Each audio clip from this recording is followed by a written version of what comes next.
daw ba maibalik yung na-delete na Play Store? So meron ngang nagtatanong sa atin yan. So halimbawa, aksidente mong na-delete or na-disable lang yung Play Store, mawawala ito sa iyong home screen. So katulad nito, halimbawa ganito, i-disable natin yung ating Play Store. At yan, nawala na siya sa ating home screen. So ang gagawin natin, buksan natin ang settings ng ating phone. Then hanapin natin dito ang apps o sa ibang phone, app management. Yan, so pindutin mo lang yan. Then, makikita mo dito yung disable apps. Yan. So, pindutin mo yan at makikita mo dyan yung mga apps na na-disable.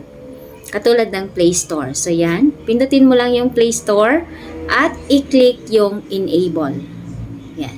So, mababalik na yan sa iyong home screen. Kung wala namang disable apps dyan sa iyong settings, pindutin mo lang yung app management, then i-search mo yung Play Store. At yan, makikita mo, pindutin mo lang, at i-enable ito para bumalik sa iyong home screen.